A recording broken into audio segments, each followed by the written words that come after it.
Hello दोस्तों, आज हम लोग क्लास 10th के जैव प्रक्रम चैप्टर का वीडियो पार्ट नंबर 3 पर देखने वाले हैं कि विषमपोषी पोषण कैसे करते हैं। ठीक है ना। विषमपोषी किसे कहते हैं, वो सारी बातें पीछे हो चुकी हैं। स्वपोषी, विषमपोषी, ये सारी बातें। तो अब हम लोग देखेंगे कि विषमपोषी किस प्रकार से अपना पोषण करते हैं। तो चलिए देखते हैं। यहाँ पर जैसे देखिए, यहाँ पर लिखा है, प्रत्येक जीव अपने पर्यावरण के लिए अनुकूलित है। मतलब जितने भी जीव होते हैं उनका अपना एक सराउंडिंग होता है, एक उनका मतलब रहने का एक स्थान होता है। ठीक है ना। उनको अनुकूलित मतलब अनुकूल फील होना चाहिए, वहाँ पर वो रह सकें। जैसे मछली पानी में ही रह सकती है, उसको बाहर हम नहीं रख सकते हैं। ठीक ना। तो उसके लिए पानी ही अनुकूल है। और ऐसे ही बहुत सारे जीव हैं जो अपने अपने जगह ही अनुकूल रहते हैं। भोजन के स्वरूप एक उपलब्धता के आधार पर पोषण की विधि विभिन्न प्रकार की हो सकती है। पोषण की विधि विभिन्न प्रकार की हो सकती है। इसके अतिरिक्त यह जीव के भोजन ग्रहण करने के ढंग पर भी निर्भर करती है। और यहाँ ध्यान दीजिए, लिखा है कि इसके अतिरिक्त यह जीव के भोजन ग्रहण करने के ढंग पर भी निर्भर करता है। ठीक है। उदाहरण के लिए, यदि भोजन स्रोत अचल अचल मतलब जो चल ही नहीं पाए, अपने जगह स्थिर हो, जैसे कि घास यहाँ पर लिखा है, या गतिशील जैसे कि हिरण, दोनों प्रकार के भोजन का अभिगमन का तरीका भिन्न भिन्न है। तथा गाय व शेर किस पोषक उपकरण का उपयोग करते हैं। जीवों द्वारा भोजन ग्रहण करने और उसके उपयोग की अनेक युक्तियाँ हैं। जीवों द्वारा क्या है, भोजन को ग्रहण करना और उसके उपयोग की अनेक युक्तियाँ हैं। कुछ जीव भोज्य पदार्थों का विघटन शरीर के बाहर ही कर देते हैं। इस बात को समझिए, जो कुछ जीव होते हैं उनमें क्या होता है, पदार्थों का विघटन शरीर के बाहर ही हो जाता है। मतलब पदार्थ शरीर के बाहर ही टूट जाते हैं और तब उसका अवशोषण करते हैं। जैसे फफूंदी है, ईस्ट है, मशरूम है, कवक है, ये सब बाहर ही पदार्थ को एकदम मतलब उसको तोड़ डालते हैं। रासायनिक अभिक्रिया उनकी बाहर ही होती है। फिर उसके बाद वो उसको शरीर के अंदर ले लेते हैं। ठीक है। इसके उदाहरण हैं, अन्य जीव संपूर्ण भोज्य पदार्थ का अंतर्ग्रहण करते हैं, और जो जीव हैं वो भोजन को अपने अंदर ही ले लेते हैं तथा उनका पाचन शरीर के अंदर होता है। तो इस बात को बहुत अच्छे से समझिए कि फफूंद और ईस्ट तथा मशरूम और कवक ये सब क्या करते हैं, भोजन को बाहर ही विघटित करके अवशोषित करते हैं। लेकिन और बाकी जीव जैसे मनुष्य हैं और बाकी चिड़ियाँ वगैरह जानवर, ये सभी भोजन को अपने अंदर लेते हैं, अंतर्ग्रहण करते हैं। फिर उसके बाद उनके अंदर, शरीर के अंदर क्या होता है, पाचन क्रिया शुरू होती है। तो नेक्स्ट पेज पर चलते हैं और उसे आपको समझाते हैं। तो यहाँ पर देखिए, जीव द्वारा किस भोजन का अंतर्ग्रहण किया जाता जाए तथा उसके पाचन की विधि उसके शरीर की अभिकल्पना तथा कार्यशैली पर निर्भर करती है। कहने का मतलब यहाँ है कि जीव द्वारा किस टाइप के भोजन को अंतर्ग्रहण करते हैं, मतलब उसको अंदर लिया जाता है, और उसके पाचन की विधि उसके शरीर की अभिकल्पना तथा कार्यशैली पर निर्भर करती है। मतलब वो उसका पाचन जो है, शरीर कैसी आपकी बनी है, उसकी शरीर की कार्यशैली कैसी है, उस पर ही निर्भर करता है। जैसे घास, फल, कीट, मछली या मृत खरगोश खाने वाले जंतुओं के अंतर के बारे में आप क्या सोचते हैं। जैसे आगे देखिए, कुछ अन्य जीव पौधों और जंतुओं को बिना मारे उनसे पोषण प्राप्त करते हैं। यह पोषण युक्ति अमरबेल, किलनी, जू, लीच और फीता कृमि सरीखे बहुत से जीवों द्वारा प्रयुक्त होती हैं। जैसे आप समझिए, यहाँ पर कहने का मतलब यहाँ बोल रहे हैं कि कुछ जो जीव होते हैं वो जैसे मृत जीवों को खाते हैं, ठीक है ना। मृत खरगोश खाने वाले जंतुओं के अंदर के बारे में, जैसे मृत जंतुओं को खाते हैं कुछ जानवर जो होते हैं, और कुछ जीवित जानवरों को खाते हैं, ठीक है ना। जीवित वही जीवित जीव को ही खाता है, ठीक है ना। उसी तरीके से यहाँ पर कुछ क्या होते हैं कि अन्य जंतुओं पर निर्भर होते हैं। जैसे ये रहा अमरबेल, ये दूसरे पेड़ पर, अगर अमरबेल एक पेड़ पर उगने वाला एक पेड़ है, ठीक है ना, समझ सकते हैं। और जैसे एक किलनी है, किसी जीव के ऊपर रहती है, जू है, लीच है और फीता कृमि है, ये सभी हैं, ठीक है ना। ये दूसरों के ऊपर निर्भर रहते हैं। और आगे हम चलते हैं और समझते हैं। जैसे लिखा है यहाँ पर, जीव अपना पोषण कैसे करते हैं। तो जीव किस प्रकार से अपना पोषण करते हैं, कैसे अपना मतलब पेट भरते हैं, और उसमें से इम्पॉर्टेंट चीज़ें कार्बोहाइड्रेट्स, ऊर्जा वगैरह कैसे बनाते हैं, उसको हम लोग देखते हैं। जैसे यहाँ लिखा है क्योंकि भोजन और उसके अंतर्ग्रहण की विधि भिन्न है।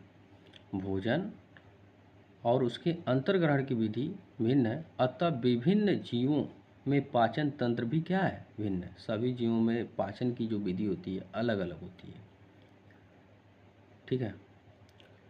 एक कोशिकीय जीवों में भोजन संपूर्ण सतह से लिया जा सकता है। ये बात अभी पीछे हो चुकी है कि जो एक कोशिकीय जीव होते हैं वो अपने शरीर से, संपूर्ण शरीर से क्या करते हैं, भोजन को अवशोषित करते हैं, उसको लेते हैं। लेकिन जीव की जटिलता बढ़ने के साथ साथ विभिन्न कार्य करने वाले अंग विशिष्ट हो जाते हैं। उदाहरण के लिए अमीबा कोशिकीय सतह से अंगुली जैसी अस्थायी प्रवर्ध की मदद से भोजन ग्रहण करता है। जैसे ये कोशिका है, अमीबा है, ठीक है।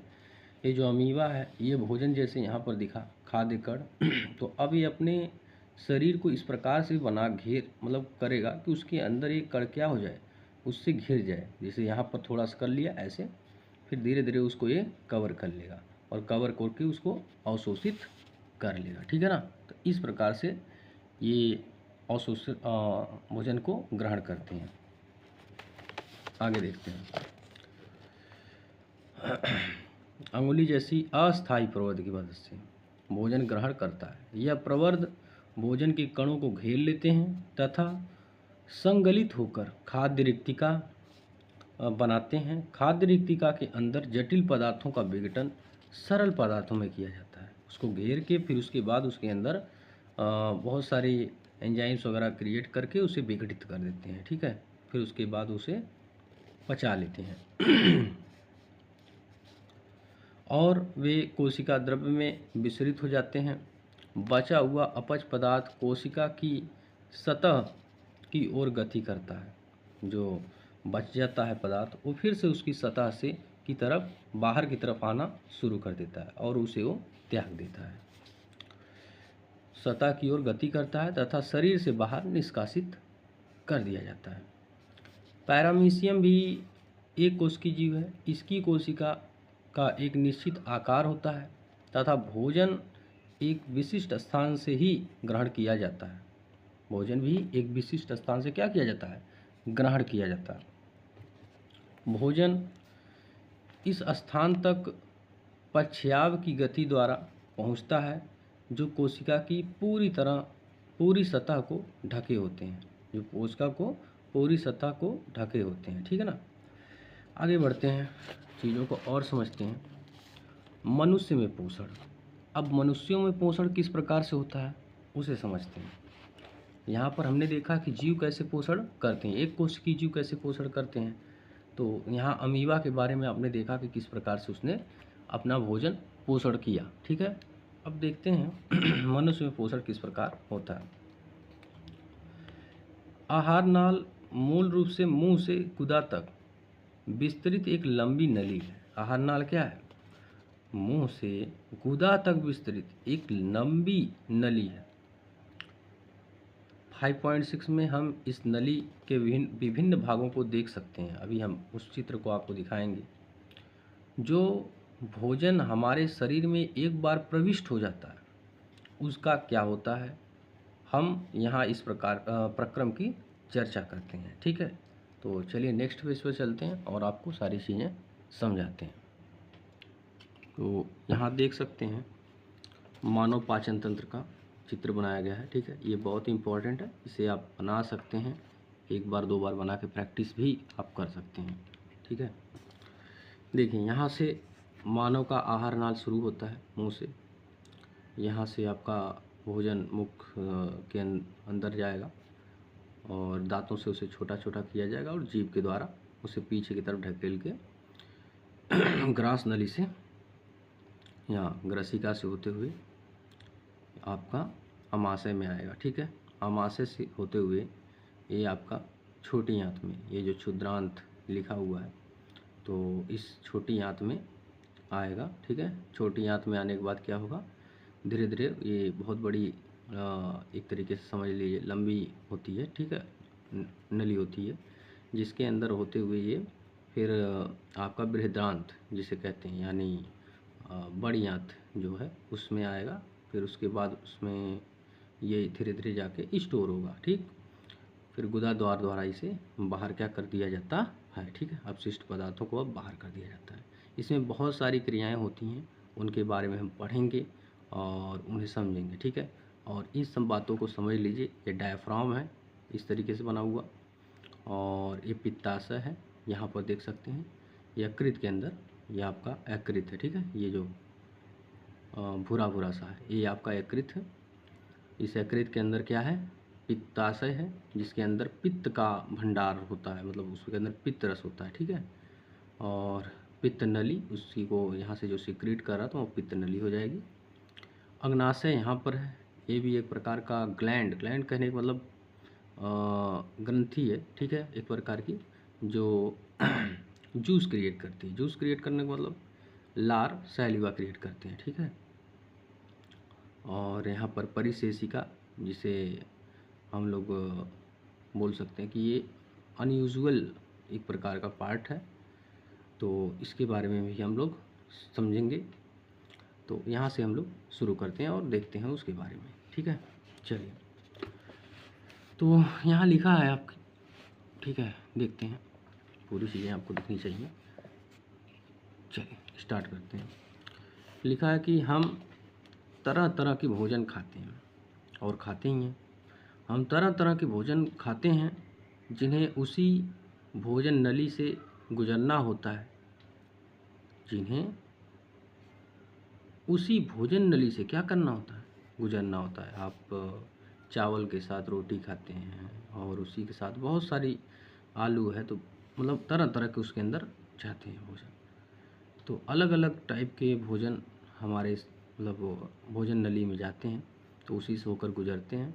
तो प्राकृतिक रूप से भोजन को एक प्रक्रम से गुजरना होता है। एक क्या होता है, प्रक्रम, एक प्रक्रिया होती है, उसको फॉलो करते हुए ही भोजन जा सकता है, जिससे वह उसी प्रकार के छोटे छोटे कणों में बदल जाता है। इसे हम दांतों से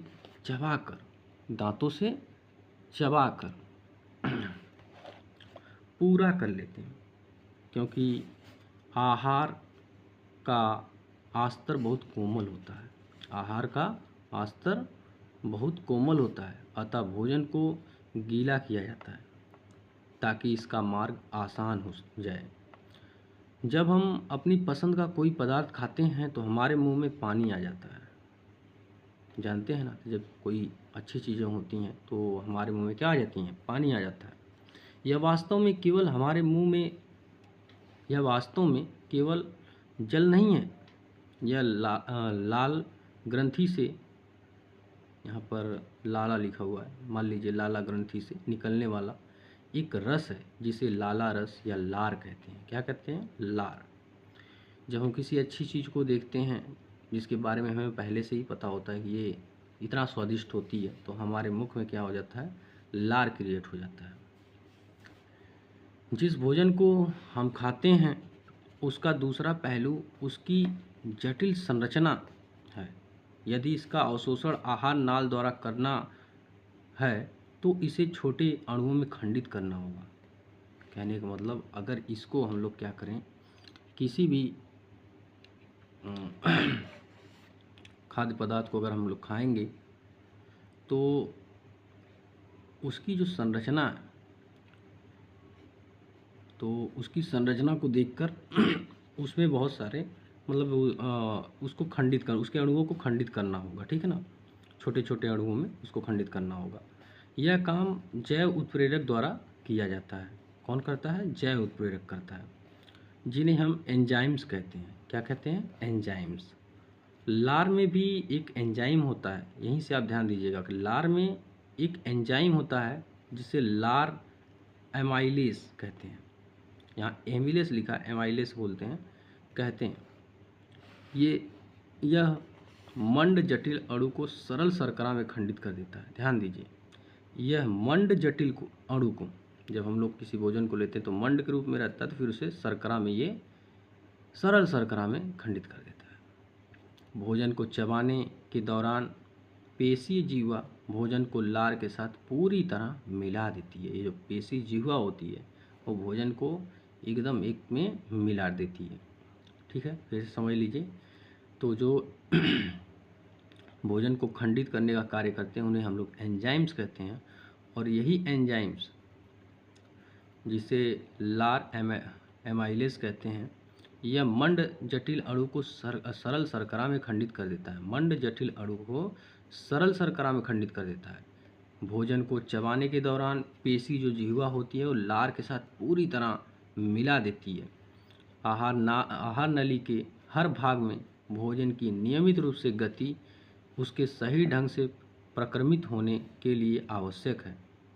यह क्रमाकुंचन गति पूरी भोजन नली में होती है। जैसे कहने का मतलब, इसके बाद जब वो जिह्वा भोजन को पूरा मिक्स कर देती है तो नली द्वारा वो नीचे धीरे धीरे आना शुरू कर देती है। तो जो धीरे धीरे वो नीचे आती है, एक बैग नहीं आ जाती है, धीरे धीरे उसका आना, गले से धीरे धीरे जो उतरता है, वो जो विधि है धीरे धीरे नीचे उतरने की, वो क्रमानुकुंचन विधि कहलाती है। तो क्रमानुकुंचन गति से ही वो धीरे धीरे नीचे की तरफ भोजन आता है। तो उस भोजन के धीरे धीरे आने को ही क्रमानुकुंचन गति कहते हैं। मुंह से आमाशय तक भोजन ग्रसिका या आइसोफेगस जिसे बोलते हैं, इसे ईसोफेगस बोला जाता है। तो ग्रसिका या ईसोफेगस उसे हम लोग बोलते हैं। जो भोजन की नली यहाँ से मुख के बाद ये जो नली हैं आमाशय तक आई हुई हैं, तो इस नली को हम लोग क्या बोल देते हैं? ग्रसिका या ओसियोफेगस बोल देते हैं, ठीक है ना, ईसोफेगस। मुंह से आमाशय तक भोजन ग्रसिका या ईसोफेगस द्वारा ले लिया जाता है। आमाशय एक बृहत अंग है। कैसा अंग है? बृहत, मतलब एक बहुत बड़ा अंग है, समझ लीजिए, जो भोजन के आने पर फैल जाता है। भोजन के आने पर क्या कर जाता है? फैल जाता है। जब भोजन इसके अंदर, आमाशय के अंदर आता है तो ये और वही भी बड़ा हो जाता है, ठीक है। भोजन के आने पर फैल जाता है। आमाशय की पेशीय भित्ति भोजन को अन्य पाचक रसों के साथ मिश्रित करने में सहायक होती हैं। जो आमाशय की जो पेशी भित्ति होती है वो भोजन को अन्य पाचक रसों के साथ मिश्रित करने में सहायक होती है। उसके अंदर और भी पाचक रस होते हैं, जैसे मुख में से पाचक एंजाइम्स निकलना शुरू करते हैं, ठीक है, मतलब मुख में तो लार मिलते हैं, ठीक है, फिर उसके बाद पाचक एंजाइम्स यहाँ आमाशय में आपको मिलते हैं। इसके बारे में अभी हम लोग डिटेल से पढ़ेंगे। अभी आप देख रहे हो कि कैसे मतलब मनुष्य में पाचन कैसे शुरू होता है, कैसे ये भोजन का मतलब पोषण करता है, ठीक है, भोजन इसके लिए कैसे लाभदायक है। तो आमाशय की पेशियां भित्ति भोजन को अन्य पाचक रसों के साथ मिश्रित करने में सहायक होती हैं। ये पाचन कार्य आमाशय की भित्ति में उपस्थित जठर ग्रंथियों के द्वारा संपन्न होता है। किसके द्वारा? जठर ग्रंथियों, यानी आमाशय में जठर ग्रंथियां पाई जाती हैं, जिसके कारण पाचन का कार्य क्या होता है? यहाँ पर पाचन कार्य आमाशय की भित्ति में उपस्थित जठर ग्रंथियों के साथ संपन्न होता है। ये हाइड्रोक्लोरिक अम्ल एक प्रोटीन पाचक एंजाइम, ध्यान दीजिए, ये हाइड्रोक्लोरिक अम्ल एक प्रोटीन पाचक एंजाइम पेप्सिन तथा श्लेष्मा का स्रावण करते हैं। यानी श्लेष्मा जो होता है, जिसे हाइड्रोक्लोरिक अम्ल हम लोग बोलते हैं, तो इसी के अंदर जो जठर ग्रंथियां हैं, इसके अंदर हाइड्रोक्लोरिक अम्ल, मतलब आमाशय के अंदर ही जठर ग्रंथियों के अंदर हाइड्रोक्लोरिक अम्ल एवं जो है प्रोटीन पाचक एंजाइम्स पेप्सिन, प्रोटीन को पचाने वाला एंजाइम कौन सा है, पेप्सिन, तथा श्लेष्म का क्या होता है, श्रावण होता है। श्रावण मतलब निकलना, वहाँ से वो स्रावित होता है। तो यहाँ आमाशय में जो जठर ग्रंथियों हैं, जठर ग्रंथियों के सहारे क्या क्या होता है, हाइड्रोक्लोरिक अम्ल का और प्रोटीन को पाचन करने वाला जो एंजाइम है वो पेप्सिन है, पेप्सिन का और श्लेष्म का यहाँ पर क्या होता है, श्रावण होता है, यानी वहाँ निकलता है। ठीक है, आमाशय में। ये तीनों इंपॉर्टेंट है, ध्यान दीजिएगा। आगे बढ़ते हैं। हाइड्रोक्लोरिक अम्ल एक अम्लीय माध्यम तैयार करता है। हाइड्रोक्लोरिक अम्ल क्या है, एक अम्लीय माध्यम तैयार करता है जो पेप्सिन एंजाइम की क्रिया में सहायक होता है। ठीक है, जो पेप्सिन एंजाइम की क्रिया में क्या होता है, सहायक होता है। थोड़ा सा मैं ऊपर करता हूँ, आपको दिख नहीं रहा होगा, तो एक बार फिर से समझा देते हैं आपको, देख लीजिए। ये पाचन कार्य आमाशय की भित्ति में उपस्थित जठर ग्रंथियों के द्वारा संपन्न होते हैं। ठीक है, पाचन के कार्य कहाँ संपन्न होते हैं, जठर ग्रंथियों के द्वारा संपन्न होते हैं। हाइड्रोक्लोरिक अम्ल एक प्रोटीन पाचक एंजाइम पेप्सिन तथा श्लेष्मा का श्रावण करते हैं। हाइड्रोक्लोरिक अम्ल का वो श्रावण करता है और प्रोटीन पाचक एंजाइम पेप्सिन का भी श्रावण करता है और श्लेष्मा का श्रावण करते हैं वो आमाशय में। ठीक है, हाइड्रोक्लोरिक अम्ल एक अम्लीय माध्यम तैयार कर देता है। वो अम्ल है तो अम्लीय माध्यम तैयार करेगा ही। जो पेप्सिन एंजाइम की क्रिया में सहायक होता है। आपके विचार में अम्ल और कौन सा कार्य करता है, जो अम्ल है वो अभी यहाँ पर बताया गया कि वो पेप्सिन एंजाइम की क्रिया में सहायक होता है, और भी वो क्या कार्य कर सकता है। तो अम्ल है तो भाई उसमें उपस्थित जो भोजन में उपस्थित छोटे छोटे जीवाणु होंगे उनको भी ये मारने का कार्य कर सकता है। ठीक है, अम्ल। अच्छा, सामान्य परिस्थितियों में श्लेष्मा आमाशय के आंतरिक आस्तर की अम्ल से रक्षा करता है। जो श्लेष्मा निकल रहा है वो इस आमाशय की आंतरिक दीवारों, ये जो आंतरिक दीवारें हैं इसमें निकल रहा है हाइड्रोक्लोरिक अम्ल, इसमें सिक्रीट हो रहा है, इसके अंदर जा रहा है, मिल रहा है, तो वो इसकी दीवारों पर अगर लगेगा तो इसको क्षतिग्रस्त कर सकता है। इसीलिए उनकी दीवारों पर श्लेष्म मतलब होता है, चिपचिपा सा पदार्थ होता है, वो इनकी दीवारों पर लगा होता है, जिससे हाइड्रोक्लोरिक अम्ल उसके ऊपर टकराने से भी इसकी मतलब पेट के इस जो त्वचा है अंदर से वो जलन महसूस नहीं करती। हाइड्रोक्लोरिक अम्ल है वो अम्ल क्या करता है, बहुत ही क्षति पहुंचाता है, संक्षारक होता है।